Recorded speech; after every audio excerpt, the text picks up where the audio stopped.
welcome back. In this video, we'll be going over time distortion. Time distortion, the verbal explanation of time distortion is basically when price is, or whenever there's a time in a kill zone, or whenever a kill zone is here or is present, price just doesn't move within a kill zone. That's time distortion.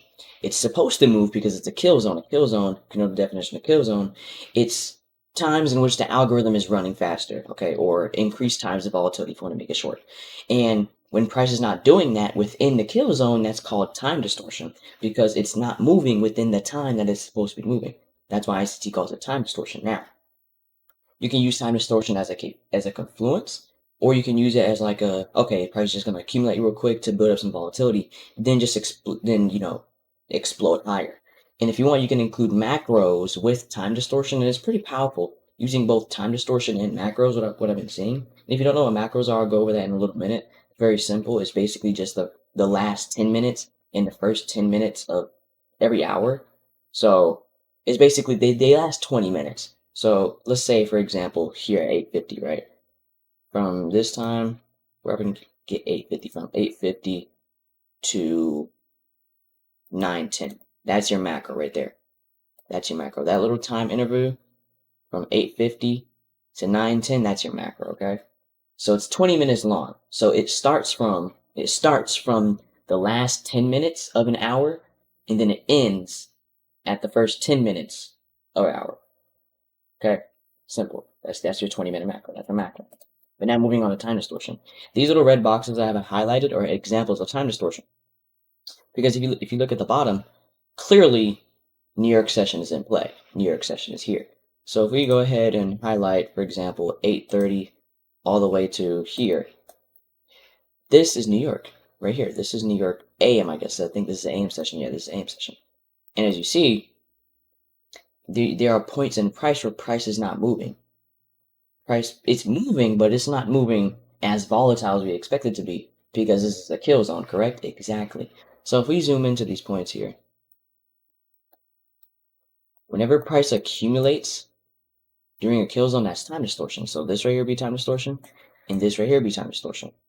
ICT prefers to use the bodies of the time distortion range. So whichever is the highest body and the lowest body of the time distortion range, that's your time distortion range right there. And I think it works. You can either use the wicks or you can use the bodies, but I think the bodies is better because it really gives you the true range and it gives you what smart money is really doing. Okay, so using the bodies of a time distortion range will really help you to see what's going on. But if you want to use like the wicks, you can use that as probably some sort of liquidity purge before price really displaces after the time distortion. Or if you want to include power of 3, you can include power of 3 with time distortion. It works. I've seen it before. It works perfectly fine.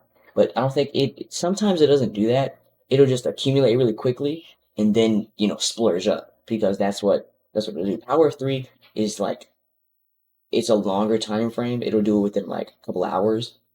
That's why there's AMD and power of 3 because, it's power of 3. It's within a daily candle. It's accumulation, manipulation, and expansion of a daily candle. But yeah, that's why I recommend using power of 3 here because it's a quick consolidation before price displaces. Okay, that's what time distortion is. Time distortion is when price is not moving within a kill zone. Okay, and it's not moving for a reason. What is it waiting for? It manipulates higher into these highs. See that? Bam. Or really this high here because this high is higher than that one. So that point of buy side liquidity, it manipulates up into that. And then if we look here, we have another point of time distortion. Okay, so we distort time here. We come into the highs right here, causing a liquidity purge. Bam. Okay, so that's already one confluence. If we time distort, this is algorithmic. All this is algorithmic. We time distort. We manipulate into liquidity. We don't push past it too much. Then we time distort again for another 30 minutes. Okay. What I just say about macros? Last 10 minutes of an hour to the first 10 minutes of the next hour, and that's your macro right there. So this right here is your macro. And as you see, as soon as the macro kicks in, price starts moving. Probably don't know what macros are, but I'll go over them soon. I'll make a video right after. Matter of fact, right after this video is published, I'll do a macro video right after this. I promise. Literally, I'll do macro right after this, and it'll be in detail, not just macro is the last 10 minutes up to the next 10 minutes of the next hour. No, it's just not gonna be that. I'm gonna give you an in-depth explanation of what it actually is. But that's time distortion. It's whenever price is not moving as it should within a kill zone. Not outside of a kill zone, within a kill zone. Okay? Such as London, Asian, and New York. That goes for all three of those. Because it's not moving how it should within a kill zone. It's not moving, as volatile. Because during a kill zone, you're expecting it to move fast so you can catch moves faster. That's time distortion whenever price is not moving how it should within a kill zone. Kind of drill this in your head so you understand this. Anyways, let's go to the next time distortion example. All right, right here. So if you look at the bottom, you can see our times. Clearly, we're in London. Okay, if you set your time to New York, right over here, UTC -4, New York. This is London session. So if we highlight London session from 2 a.m., so that's when it starts at 2 a.m., and it ends at 5 o'clock, wherever 5 a.m. is. So about right there, boom. Okay, so London comes in, it moves around. Then we just have this random point, it just stops moving. Right there, it just stops moving. So this is your point of time distortion. It randomly just doesn't move for a quick minute within a kill zone. And with this kill zone would be London session. Okay. And if we implement macros, let's see, let's implement macros, shall we? 250 to 310, this is the London macro. You see how the macro kicks in and it finally, exits that time distortion. It finally does something. Because whenever you see time distortion, think, why is it doing that? There's always some sort of lore behind price action. There's always some reasoning behind price action. Because price isn't going to just accumulate for no reason. It's doing it for a reason. Price is accumulating, or it is waiting for that macro to kick in. Okay, it's waiting for that macro to kick in. And that macro is waiting for you. Okay, you have to keep that in mind. That macro is waiting for you. And that time distortion is waiting for the macro. Once that macro occurs, go ahead and, get the trading. Simple. Look at your confluences, see what's going on, what the macro is doing. Pay attention on how the macro acts during that time, what it's actually doing, and how you can actually trade it.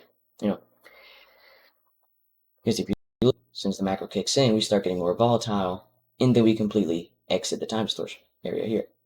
But if we look right here, if we draw from the bodies, like I said, lowest body to the highest body, that's your time distortion range right there. And then as soon as the macro kicks in, we start, displacing out of that. Simple, right?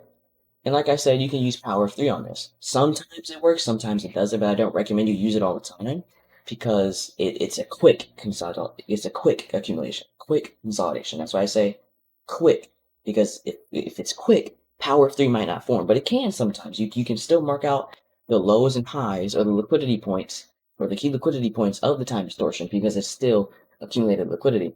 Because if we look, price did come down into this low, and look where the bodies. Wow, look at that. It's amazing, isn't it? Look at the bodies. That is amazing. You see that? Why does the mouse do that? I think I just don't know how to work trading views. See that? Look at the bodies. That is amazing, isn't it? Look at that. That is amazing. So that's showing you. This is all algorithmic. Do you see that? That's algorithmic behavior.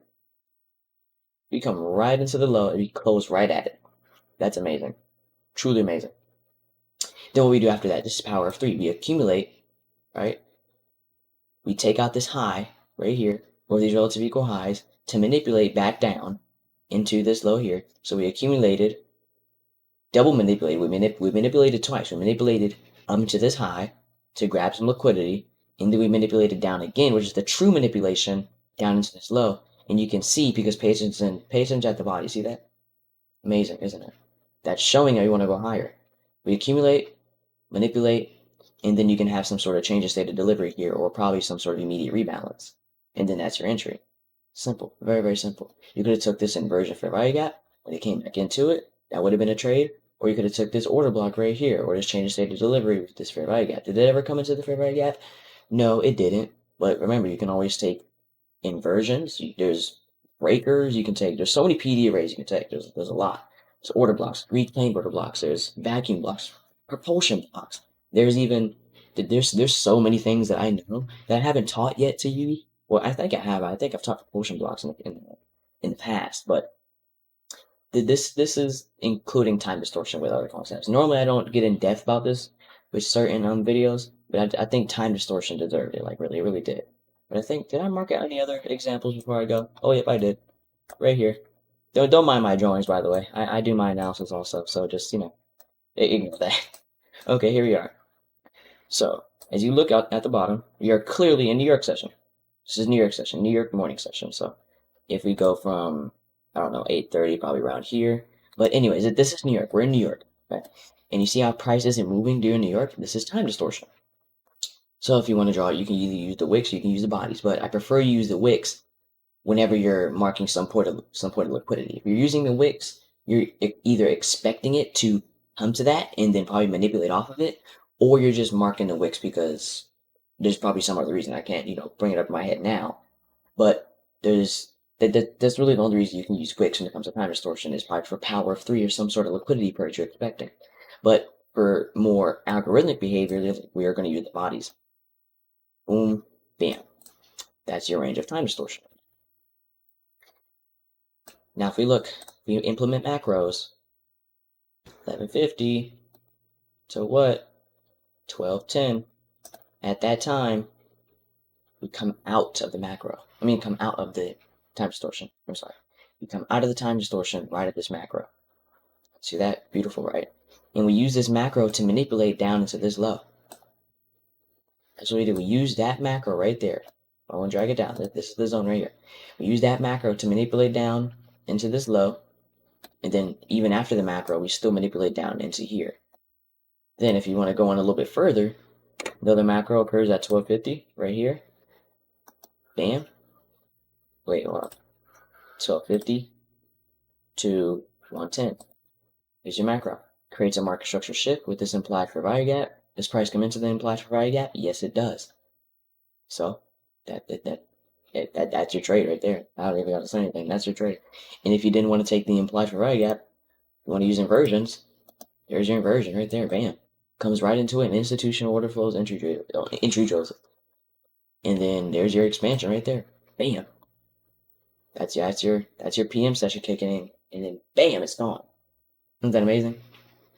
Amazing, isn't it? Boy. If you can see this real time, isn't it?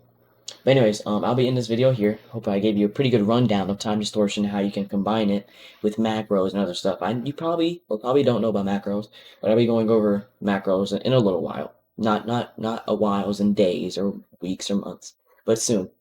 But anyways, I'll be in this video here, and I'll see you guys later. Peace.